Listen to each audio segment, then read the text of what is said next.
One of the earliest interviews I ever did when I came here in Washington was with freshman Republican Congressman Scott Klug.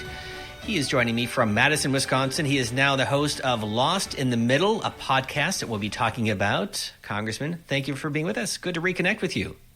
But one thing is clear, and a lot of respect on your side of the aisle for Nancy Pelosi. She was able to keep her caucus in line and united, and that's also playing out today with Democrats saying we're not going to help Kevin McCarthy in any way. Why is the Republican House so fractured? I realize it's a small majority, but what else is going on within the party and within the conference? Well, I think what's going on is that you've got not much of a centrist wing left in the Republican Party anymore, nor do you really see it in the Democratic Party. I mean, for your political junkies who are listening, the Blue Dog Coalition, which had, 70 members in the Obama administration, ended up having a fight and splitting over a name change to dissolve essentially into one group with 6 members and the other with 7. That'll tell you how small the moderate Democrat wing is in the House. If there were tough numbers for Pelosi, the Progressive Caucus could do the same thing to the Democratic Speaker that, the hardcore MAGA folks are doing to Kevin McCarthy. So it's the politics of losing the center, because in the center, you've got room for compromise. And in Ohio, as I said, there's a bipartisan speaker where most of the Democratic caucus came along to vote with Republicans for sort of an old line business school Republican over some MAGA-type characters who got elected in the huge sweep that Mike DeWine had. So I think this is just a snapshot of a larger problem that we've got not only in Washington, but in many places nationally. From Liz Cheney, former member of Congress, to Donald Trump, you do not have to be a member of Congress to be Speaker of the House. Again, some wild speculation on somebody other than Kevin McCarthy. Could you see any scenario in which somebody outside of the House, either a former elected official or maybe even perhaps a former president, could become Speaker? No. First, you have to find somebody who'd want the job, and that'd be an interesting question to pose in the first place. And I really don't, who would you reach back? I meant, Rob Portman, great senator from Ohio, served in both of the Bush administrations, widely applauded on both sides, who now is actually involved in running a bipartisan center in Ohio. Portman's the sort of guy who could fit the profile. But the problem is there's such a split between the MAGA wing and the other wing in the Republican Party, between the really hardcore folks and people who I would just say are traditional conservatives. I'm not sure who you could find who could bridge that gap. So who would ever appeal to, one side would be objected to by the other side. I think the Republicans are just going to have to work this way through it. I don't even necessarily see who could be a compromise candidate within the Republican Party. I think everybody thought for a time Steve Scully could fill that role, but I don't think he's going to do that and undercut Kevin. So I think it's sort of a nice idea, to chat over a cup of coffee, but I don't think it has anything to do with political reality. And, of course, we love speculation on radio, but we're talking to Congressman Scott Klug. He spent the 1990s in the House of Representatives, and you first came to Washington when George H.W. Bush was in the White House. I'm curious, as you look at the Republican Party today, how has it changed? It has changed, obviously, but why? Of course, Donald Trump is a leading force in your party. What's transpired over the last 30-plus years? Well, I think it's sort of narrowly focused on Washington, where most of the chaos is, right? If you look around the country in the elections in 20, there was a lot of ticket splitting going on, which a political scientist will tell you really doesn't happen anymore. Well, it really doesn't happen anymore in House races. But in 2022, there were a huge number of ticket splitters across the country. And if you look at New England, for example, Vermont, I mean, who do you think of? You think of Bernie Sanders, except it's got a Republican governor. You think of Wisconsin, where, it's a Democratic governor, but Ron Johnson got reelected.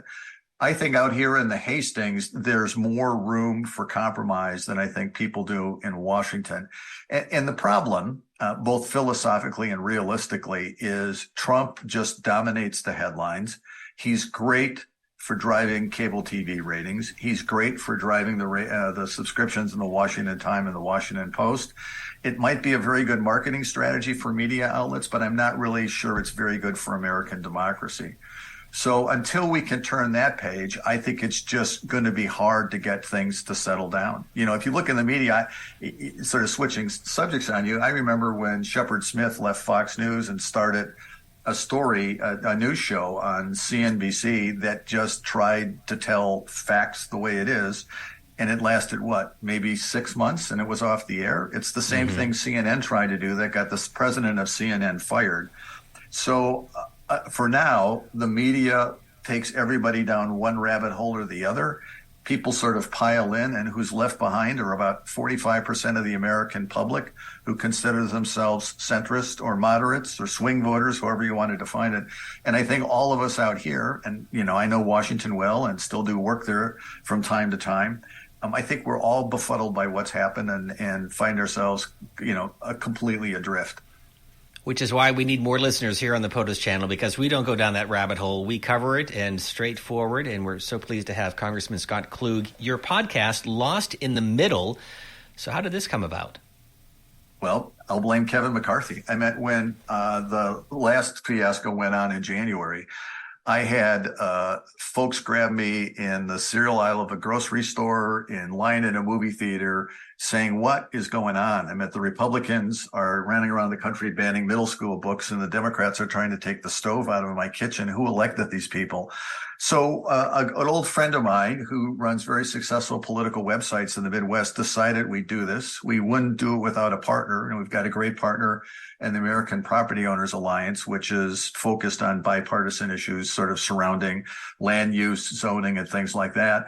And so they joined together with us to launch this, and we're doing two things. One, we're taking a snapshot of where we are today and how we got here.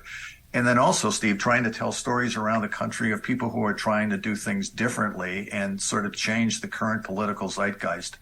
And as you might imagine, we sort of find two things. We're frustrated on the one hand, because when we try to talk to people about the podcast, they sort of put their hands over their ears and go, I don't want to hear anything about politics. I'm tired. People fought at my Thanksgiving dinner last year. On the other hand, when they listen to this, they go, well, maybe things aren't quite as bad as they are, and maybe there's some hope in the future. So as they say in commercials, you can find it wherever you get your podcast, including Spotify and Apple and other places. And our website, very creatively, www.lostmiddle.com. Well, Congressman, as you well know, it is divided government. Your party has the narrowest of majorities, just 4 or 5 seats, as we're seeing what's happening today could upend what's happening in the House. A slim majority in the Senate. The president is a Democrat, so he has the veto power. With all of that, why is bipartisanship today such a dirty word? Why is it so vulnerable for Republicans who want to cross the aisle facing a primary challenge in the next election, and vice versa, Democrats who want to work with Republicans? Well, part of the issue, Steve, and we'll get to this later in our podcast series closer to next summer, and these are once a month, it's that if you look, redistricting is part of the problem, right? You're essentially, when we talked about ticket splitting, I think there's only, you may know the number better than I off the top of my head. I think there's only 9 House seats in the country where the representative is different than the presidential party. So you've essentially made it tough for folks in the center to run, because in this current environment where everybody is sort of locked into their tribes, you're either with us or against us. And so bipartisanship, nonpartisanship is a dirty word. But if you listen to folks around the country, and Frank Luntz, who I'm sure has been a guest on your show, when I talked to Frank about centrist voters, the first thing he did was admonish me for using that phrase, because nobody really calls themselves a centrist, but what they do is call themselves common sense voters. And back to the folks who sort of stopped me outside, the movie theater and in the grocery store line, what people want are folks to be willing to collaborate to try to solve problems. I mean, if, I grabbed 4 people off the street, I could probably outline the threads of an immigration deal, right? You need more border patrol, you need more security, and we should do something about the dreamers. I think you can get 90% of the people in a restaurant to raise the hand agreeing to those 2 points, but we just can't get past there. And so we've got to figure out some way politically to reward people in the system who work across the aisle. I mean, I used to run ads in my campaigns in a swing district saying, look, I'm a Republican, but here's 3 things the Democrats did that actually were a good idea. And I think that if you can get past the primaries It's a winning theme in general elections, but it's the axe that hangs over everybody's head.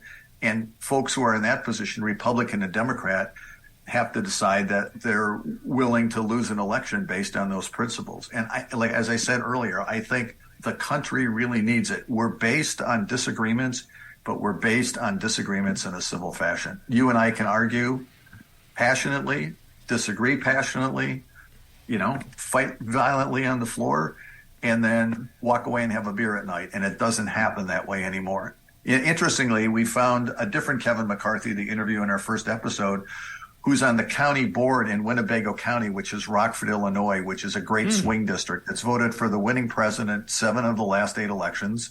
The only time it broke its record is when Hillary won the county by 71 votes. And Kevin McCarthy, who's a morning radio DJ, as well as serving on the board of Winnebago County, basically said what I just told you. It's like we can have passionate fights on the county board, but at the end of the day, we go out for pizza together at night and try to work on things together. I'll tell you one other quick story. We actually have an episode just on civility and about a woman in Utah named Tammy Pfeiffer who tried to develop a civility index for politics, researched it, focus grouped it, worked with students at the University of Utah. If America needs a timeout, she's the mom to do it. 5 kids, 3 grandkids, special ed teacher, Secretary of Education in Utah. And she put it on the website on Facebook, and 24 hours later, she had to take it down because people attacked her for being a Republican or a Democratic stooge, depending upon which person did it. But if you look at what Tammy's doing, a lot of that stuff is trying to get done around the country. In Britain, one more side story that's in the first episode on lostmiddle.com, they actually have lost 2 members of parliament killed by constituents in the last 4 years. And so the British actually started civility awards in politics. And the guy who won the award was one of the champions for Brexit. You've covered enough victory speeches. Usually the night you win a big election, you sort of crow about and celebrate and make fun of your opponents.